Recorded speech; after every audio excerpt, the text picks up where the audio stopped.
அன்புள்ளம்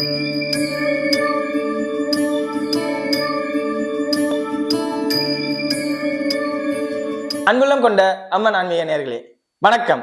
நான் உங்கள் அறிமுக ஜோதிடர் வெங்கடேஸ்வரன். நம்ம இப்ப எதை பத்தி பார்க்க போறோம்னா பிப்ரவரி மாத ராசி பலனை பத்தி பார்க்க போறோம். இந்த பிப்ரவரி மாசத்துல மட்டுமே 4 கிரகங்கள் தன்மை மாறுதுன்னா பெயர்ச்சி ஆகுது, வக்ர நிவர்த்தி ஆகுது. யாருன்னா சூரியன் மகரத்துல இருந்து கும்பத்துக்கு பயிற்சி ஆகிறார். அதே மாதிரி புதன் மகரத்துல இருந்து கும்பத்துக்கு பயிற்சி ஆகிறார். செவ்வாய் வக்ர நிவர்த்தி ஆகிறார். அதே மாதிரி புதன் மகரத்துல கும்பத்துல இருந்து மீனத்துக்கும் பயிற்சி ஆகிறார். இது எப்ப பண்ணா 11ஆம் தேதி புதன் கும்பத்துக்கும், 12ஆம் தேதி சூரியன் கும்பத்துக்கும், அதே மாதிரி 24ஆம் தேதி செவ்வாய் வக்ர நிவர்த்தியும், அதே மாதிரி 27ஆம் தேதி புதன் கும்பத்துல இருந்து மீனத்துக்கும் பயிற்சி ஆகிறார். இப்படி பயிற்சி ஆகிறனால எந்தெந்த தன்மையில நமக்கு சாதகமும் எந்தெந்த தன்மையில நமக்கு பாதகமும் நடக்குதுங்கிறத இந்த வீடியோல பார்க்க போறோம். வாங்க இப்ப 12 ராசியினருக்கும் பார்ப்போம். கடக ராசி அன்பர்களே, இந்த பிப்ரவரி மாதமானது உங்களுக்கு சில சட்ட சிக்கல்களை உருவாக்க போகுது. என்ன எடுத்தோடனே சட்ட சிக்கலுக்கு நீங்க காரணம் என்ன? பிப்ரவரி 11ஆம் தேதி புதன் போய் 8க்கு போறார். உங்களோட செயல்பாடுகள் தப்புங்கிறார். நீங்க செய்யற செயல்பாடுகளை தப்பு அப்படிம்பாரு. 2ஆம் அதிபதி போய் 8ல உட்கார்றார். கைக்கு வருமானம் வந்துடும். தப்பு பண்ணி வருமானம் பண்ற சூழ்நிலை கிடைக்கும். யாரையும் ஏமாத்திர வேண்டாம். நமக்கு பணம் கிடைக்கிறது உறுதி. பணம் வரணுங்கிற நேரம் வந்துச்சுன்னா நிச்சயம் வரும். அது ஏமாத்தி பண்ணிட வேண்டாம். அவங்கள வேதனைப்படுத்தி பண்ணிட வேண்டாம். சிரிச்சுக்கிட்டே பண்ணுங்க, தப்பு இல்லை. ஆனா அறுத்து பண்ணாதீங்க. கொடுக்கல் வாங்கல் துறையில உள்ளவங்களுக்கு சூப்பர். கடகராசி கொடுக்கல் வாங்கல்ல, பிசினஸ்ல, அடகு கடையில இருக்கீங்க. அதே மாதிரி நான் எக்ஸ்போர்ட் இம்போர்ட் பண்றேன், இந்த மாதிரி துறையில இருக்கிறவங்களுக்குலாம் சூப்பர். ஏன் தெரியுமா? ராசிக்கு 12ஆம் அதிபதி 8ல விபரீத ராஜயோகம் வேலை செய்யும். ஜனனகால ஜாதகத்தில் விபரீத ராஜயோகம் இருந்து கடகராசியினரா இருக்கும் பட்சத்தில் இந்த முறை விபரீத ராஜயோகம் வேலை செய்யும். குலுக்கல் முறையில் தேர்ந்தெடுக்கப்பட்ட நபராக நீங்க மாறுவீங்க. குலுக்கல் முறையில் தேர்ந்தெடுக்கப்பட்ட நபர்னா என்ன? நீங்க ஒரு 10 பேரா சேர்ந்து ஒரு இடத்துக்கு வேலைக்கு போயிருப்பீங்க.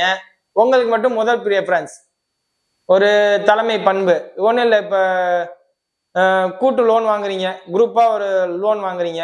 அந்த கூட்டு லோன் வாங்கும் போதுல உங்களை தலைமை பதவி போடுவாங்க. இதுவும் பினான்ஸ் செக்டர் தான், கொடுக்கல் வாங்கல் துறை தான். அவங்களுக்கெல்லாம் நல்லா இருக்கும். உண்மையிலே அவங்களுக்கு தான் இந்த நேரம் சூப்பர் நேரம். அதே மாதிரி வக்கீல் துறையில இருக்கீங்க, ஒரு எதிர்பாராம உங்களுக்கு நீங்க கேஸை ஜெயிப்பீங்கன்னே உங்களுக்கு நம்பிக்கை இருக்காது. திடீர்னு ஜெயிக்கிற மாதிரி ஒரு சூழ்நிலை மாறும். எதிரில் உள்ள வக்கீல் உங்களுக்கு பாயிண்ட கொடுப்பாரு, இல்லாட்டி உங்களுக்கு அது கேட்ட எவிடன்ஸை அவருக்கே தெரியாம உங்கள்கிட்ட கொடுத்துட்டு போயிடுவாரு. குருட்டுத்தனமான அதிர்ஷ்டம் வேலை செய்யும்பாங்கல்ல, அந்த தன்மை இந்த நேரத்துல வேற வரும். பிள்ளைகள் உடல்நிலையத்தில் கவனம். 5ஆம் அதிபதி 12ல. அப்ப என்ன நடக்கும்? பிள்ளைகளுக்காக மருத்துவ செலவு, இல்லாட்டி பிள்ளைகளை பிரிஞ்சு வாழ்ற தன்மை. இப்ப ஹாஸ்டல்ல என் புள்ள வளருது சார் அப்படின்னா எனக்கு பாதிக்குமா சார்? அது பாதிக்காது. இதே வீட்டுல வச்சு பாதிக்கும் போதுல அவங்களுக்கு ஹாஸ்பிட்டலுக்கு கொண்டு போவீங்க. அவங்களால ஹாஸ்பிட்டல் செலவு உண்டாகும். பெரிய பாதிப்புலாம் இருக்காது, சிம்பிளா ஏதாவது இருக்கும். ஏன்னா புதனோட இடத்துல போகும்போதெல்லாம் அங்கே செவ்வாய்க்கு ஒன்றும் பெரிய பலமாலாம் இருக்காது, அதனால பாதிப்பா இருக்காது. அதே மாதிரி தொழில்ல முதல் போடுற தன்மையை கொண்டு வந்தோம். முதல் போடுற தன்மை, அதோட அர்த்தம் என்ன? உங்களுக்கே தெரியாம நீங்க முதல்ல எடுத்து பாக்கெட்ல வச்சு தேவையில்லாத செலவு பண்ணிருவீங்க. கடகராசியினரா இருக்கும் பட்சத்தில் ஜனனகால ஜாதகம் பாதிச்சிருந்தா உங்களுக்கே தெரியாம அந்த முதல் காசு அந்த எடுக்கக்கூடாது அப்படிங்கிற ஒரு சிந்தனை மறந்து உங்களே அறியாம அந்த முதல் காசுல கை வச்சு எடுத்துட்டு போய் அவசரப்பட்டு முதல் காசுல எடுத்துட்டோம் அப்படின்னு நீங்க நினைப்பீங்க. தொழில் எதுக்கு? அதாவது கடன் வாங்குற தன்மையை உருவாக்கிருங்கிறேன். வேற எதுவும் அதை சுத்தி சொன்னா அப்படி முதல்ல எடுத்துட்டீங்க டைரக்டா சொல்லு அப்படின்னா கடன் வாங்குற தன்மையை உருவாக்கும். தொழிலதிபர்களாக இருக்கும் பட்சத்தில் கடன் வாங்குற சூழ்நிலை ஏற்படும். சார் நான் இப்பதான் புதுசாவே தொழில் ஆரம்பிக்கணும், அந்த தொழிலே கடன் வாங்கி தான் ஆரம்பிக்கணும் அப்படின்னு நான் நினைக்கிறேன் அப்படிங்கிறீங்களா? அது இந்த நேரத்துல சக்சஸ் ஆகும். ஏன்னா 10ஆம் அதிபதி 12ல இருந்து 6ஆம் இடத்தை பாக்குறதுனால தொழிலுக்காக கடன் வாங்கினால் கிடைக்கும். பிள்ளைகளுக்காக எஜுகேஷன் லோன் கிடைக்கும். ஹையர் கிராஜுவேட் படிக்கிறவங்களா இருந்தா எஜுகேஷன் லோன் கிடைக்கும், அதுலலாம் பிரச்சனை இல்லை. அதே மாதிரி மறைமுகமா ஏதாவது செய்யணும்னு நினைப்பீங்களா, யாருக்கும் தெரியாம இந்த வேலையை பார்க்கணும், அந்த மாதிரி உள்ளவங்களுக்கு எல்லாம் நல்லா இருக்கும். குடும்ப ரீதியா நல்லா இருக்கும். பேச்சு ரீதியா அதிகாரம் தூள் பறக்கும். ஆணவமா பேசுவீங்க. அந்த ஆணவத்தெல்லாம் நீங்க தான் குறைக்கணும். தந்தையாருடைய உடல்நிலை கவனம். தாயாருடைய உடல்நிலை பாதிப்பு இல்லை. காரணம் என்ன? 4ஆம் அதிபதி சுக்கிரன் இங்கே போறார், உச்சநிலை அடைகிறார், ராகுவோட செய்கிறார். அப்படிங்கும் போது என்ன, அவங்களோட உடல்நிலை தேறி வரும். பாதிக்கவே பட்டிருந்தாலும், உடல்நிலை பாதிக்கப்பட்டிருந்தாலும் தேறி வரும். கடகராசினர் தாயாருடைய நிலை. அதே மாதிரி சொத்து சார்ந்த பிரச்சனைகள் இருந்தா தேறி வரும், பாதிப்பு இல்லாம இருக்கும். 4ஆம் அதிபதி உச்சநிலை ராகுவோட சேர்றார். அப்படின்னா என்ன அர்த்தம்? நீங்க ஏமாத்திட்டீங்க சொத்துக்காக யாரையோ, அந்த தன்மையை உருவாக்கிடும். அதுல எல்லாம் பிரச்சனை வராது, சூப்பரா இருக்கும். அதே மாதிரி வழக்குகள்ல நல்லா இருக்கும். லைஃப் இன்சூரன்ஸ் போறவங்களா இருந்தா அது பாதிப்பு இல்லாம போகும். பாதிப்பு இல்லாம போனா என்ன, எந்த பிரச்சனையும் இல்லாம நீட்டா அது ஒரு வேலையை பார்க்கும், நான் என் வேலையை பார்க்கேன் அப்படின்ட்டு இருக்கும். போலீஸ் துறையில இருக்கிறவங்களா இருந்தா டிரான்ஸ்பர் கிடைச்சு போயிடும். மேலதிகாரிகள் எல்லாம் எச்சரிக்கையாக இல்லாட்டி உங்களை வேற இடத்துக்கு டிரான்ஸ்பர் பண்ணுவாங்க. இடம் பெயரணும் காவல்துறை அதிகாரினர். அதே மாதிரி மாஸ்டர் சீஃப் குக்கா இருந்தா உங்களை இடம் பெயர வைப்பாங்க. அதை வேலையை விட்டு தூக்குவாங்க அப்படின்னு சொல்லலாம். அது வேலையை விட்டு தூக்காம டீசெண்டா சொல்லணும்னா நீங்க வேற இடத்துக்கு மாறுறீங்க, ஷிஃப்ட் ஆகுறீங்க அப்படின்னு சொல்லலாம். அதே மாதிரி கணவன் மனைவியிடையே அது சண்டை வரும். ஏற்கனவே சண்டையாத்தான் இருக்கும்.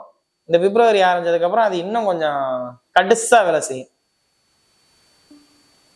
ஏன்னா 8ஆம் பார்வையா செவ்வாய் 7ஆம் இடத்தை பாக்குறார். அப்படின்னா என்ன, அவங்க தான் டாமினன்சி பண்றாங்க, தப்பு அவங்க மேலேயாவே இருந்துட்டு போகுது, நீங்க அட்ஜஸ்ட் பண்ணி போலாம் அப்படின்னு நான் சொல்றேன். ஒரு ஜோசியரா நான் சொல்றேன், அவங்க தப்பே பண்ணாலும் நீங்க அட்ஜஸ்ட் பண்ணி போங்க அப்படின்னு சொல்றேன். இல்லாட்டி அது வீண் வாக்குவாதம், மீன் சண்டை, அங்கே போறேன் இங்கே போறேன், அவங்கள பஞ்சாயத்துக்கு கூப்பிடுறேன், இவங்கள பஞ்சாயத்து, தேவையே இல்லை. சாலிடா நீட்டா நிதானமா அமைதியா போகுங்க. 9ஆம் இடத்துல இருக்கிறதாக 7ஆம் இடத்தை பார்த்து அந்த இடத்தையும் பாதிக்காம உள்ளாம பார்த்துக்கிட்டா போதாதா நம்மளால? அதுவும் சனி இப்போ பயிற்சி ஆகிற தன்மையில இருக்கா, ராகும் பயிற்சி ஆகிற தன்மையில அந்த பக்கத்துல மீட்டிங் 2 பேரும் 9 பாகைக்குள்ள வந்துட்டாங்க. அந்த சேர்க்கை மாதிரிதான் கிட்டத்தட்ட 9 பாகத்துக்குள்ள இருக்கும் போதுல அது என்ன பண்ணும், கணவன் மனைவியை பிரித்து வைக்கிறதுக்கு உண்டான சூழ்நிலையெல்லாம் ஏற்படுத்தும். அதனால கணவன் மனைவியாக இருந்தால் கணவன் என்ன சொன்னாலும் சரிங்க, கணவனாக இருந்தால் மனைவியிட்ட நீ என்ன சொன்னாலும் சரிப்பா, இல்லாட்டி கோர்ட்டு கேஸு டைவர்ஸுங்கிற மாதிரி உள்ள சூழ்நிலைக்கு மாற போறது நீங்க தான்.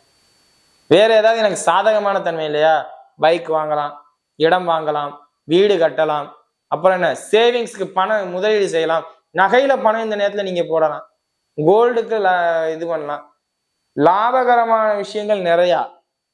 அதே மாதிரி பயமுறுத்துற விஷயங்களும் சற்று அதிகம். ஏன்னா 8ஆம் இடத்துல 3 கிரகங்கள் சேருது. புதையல்னு ஒண்ணு இருந்தா பூதமும் நிச்சயம் அங்கே இருக்குங்கிறேன். அந்த பூதத்தை எப்படி மந்திரம் போட்டு ஜெயிக்கணும்? மந்திரம்லாம் என்ன, அமைதிக்கு ஈக்குவலான மந்திரம் எதுவுமே இல்லை. அமைதியா கண்டும் காணாம போயிருங்க, நல்லா இருக்கு எல்லாம். வெளிநாட்டுக்கு முயற்சி செய்யறவங்க இந்த நேரத்துல முயற்சி செய்யலாம். கடல் கடந்து நாம் வாழ்க்கையை வாழலாமா? ஏன்னா ராசிக்கு 9ஆம் இடத்துல ராகு இருக்கார், 9ஆம் இடத்துக்கு சுக்கிரன் போற, நல்ல புரோக்கர்ஸை பார்ப்பீங்க. இந்த நேரத்துல ஸ்டெப் எடுக்கலாம். அதுவும் மீன ராசியில சந்திரன் சஞ்சரிக்கிற நேரத்துல உங்க ராசியாதிபதி மீன ராசிக்குள்ள போவாரு. எப்பன்னா ஆமா இந்த பிப்ரவரி 4-5 வாக்குல, அது அந்த டயத்துல உங்களுக்கு நல்லா இருக்கும். அந்த நேரத்துல ஆரம்பிச்சிங்கனாவே அந்த வெளிநாட்டுக்கு போற தன்மை ஏற்படும். சூப்பரா அமையும். மெரைன் இன்ஜினியர்ஸ்க்கு ஒரு அற்புதமான நேரம். கடகராசினரா இருந்தா மெரைன் இன்ஜினியர்ஸ்க்கு ஒரு அற்புதமான நேரம். கடல் சார்ந்த மீனவர்களுக்கு ஒரு அற்புதமான நேரம். மீன் வளத்துறையில இருக்கிறவங்க, மீனவர்களா இருக்கிறவங்க, நீர்வளத்துறையில இருக்கிறவங்க, இந்த கடலுக்கு அருகில் இருக்கிறவங்களுக்கெல்லாம் கடகராசினருக்கு ஒரு அற்புதமான நேரம். அதெல்லாம் உங்களுக்கு சூப்பரா இருக்கும், பாதிப்பு இல்லை. கடலுக்கு பக்கத்துல இருக்கிற கடகராசினருக்கு பாதிப்பு இல்லை. இப்ப வாங்க நட்சத்திர ரீதியான பலன்களை பார்ப்போம். இப்ப புனர்பூச நட்சத்திரம். புனர்பூச நட்சத்திராதிபதி 11ஆம் இடத்தில் வக்ரம் பெற்று இருக்கும் காரணத்தினால் நீங்க தான், நான் சொன்னேன் பாத்தீங்களா, டைவர்ஸ் ரிலேட்டடா போவீங்க அப்படின்ட்டு, அது உங்களுக்கு தான். ஏதிலும் எச்சரிக்கை தேவை, கவனம் தேவை. கணவன் மனைவியிடம் வாக்குவாதம் வேண்டாம். அவங்க என்ன வேணாலும் பேசட்டும், அமைதியா இருங்க. பேசுறவங்க ஒன்றும் பெரிய ஆள் இல்லை, கேட்டுட்டு போறவங்க சின்ன ஆள் இல்லை. எதா இருந்தாலும் நிதானமா போங்க, பாதிப்பு இல்லை. சண்டை போட்டுக்கிட்டு மல்லு கட்டிட்டு இருக்கிறனால உங்களுக்கு தான் தேவையில்லாத டென்ஷனே ஒழிய அவங்களுக்கு நடக்கிறது நடக்கும். நீங்க வக்ரமா இருக்கீங்க. வக்ர நிவர்த்தி ஆனதுக்கு அப்புறம் எல்லாம் மாறும். அதனால அது வரையும் சற்று அமைதியா இருங்க. பாதிப்பு இல்லை நமக்கு அப்படிங்கிற ஒரு மன திருப்தியோட சந்தோஷமா இருங்க. பேங்க் ரிலேட்டடா இருந்த புனர்பூச நட்சத்திரக்காரர்களுக்கு நண்பர்களிடத்திலிருந்து சிறு சிறு தொல்லைகள் வரும். அவங்கள்ட்ட இருந்து கவனம் பண்ணிக்கங்க. அதை நீங்க தான் பார்த்துக்கணும். சரியா? அடுத்தது பூச நட்சத்திரக்காரர்கள். உங்க நட்சத்திர அதிபதி ராசிக்கு 8ல பயணிக்கிறார். ஆல்ரெடி உங்களுக்கு வாக்கு வாதம் இந்த மாதிரி தான் போய்கிட்டு இருக்கு. இந்த வாக்கு வாதத்தோட யார் சேரப்போறார்? சனி சூரிய பகவானும் புதன் பகவானும் எப்ப இணைய போகிறார்? பிப்ரவரி மாதம் 11ஆம் தேதியும் 12ஆம் தேதியும் ஒருத்தரா வந்து ஜாயின் ஆக போறாங்க. ஏற்கனவே நான் வாக்குவாதம் பண்ணிட்டு இருக்கேன். இப்ப என்ன பண்ண போறேன்? புத்திசாலியாகவும் அதிகாரத்துடனும் வாக்குவாதம் பண்ண போறேன். அப்ப என்ன, லாயர்ஸா இருந்தா உங்களுக்கு சூப்பர். பூச நட்சத்திரக்கார புனர்பூசல பூச நட்சத்திரக்காரங்க லாயரா இருந்தா உங்களுக்கு சூப்பரா வேலை செய்யுது இந்த இந்த மாசம் பிப்ரவரி. வேற சிறைத்துறையில வேலை பார்க்குற அதிகாரிகள், சிறைத்துறையில வேலை பார்க்குற அதிகாரிகள் அந்த கிரிமினல்ஸுக்கும் உங்களுக்கும் இடையில உள்ள அந்த ஃப்ரெண்ட்ஷிப் கிரியேட் ஆகும். சிறைத்துறையில வேலை பார்த்தா குடும்பஸ்தர்களாக இருக்கும் பட்சத்தில் நீங்க வாக்குவாதம் பண்ணி உங்க மனைவியை ஜெயிப்பீங்க, இல்ல கணவனை ஜெயிப்பீங்க. குடும்பஸ்தராக இருக்கும் பட்சத்தில் தெளிவா பேசுவீங்க, வேற எதுவும் இல்லை. மற்றபடி எல்லாம் நல்லா இருக்கும்.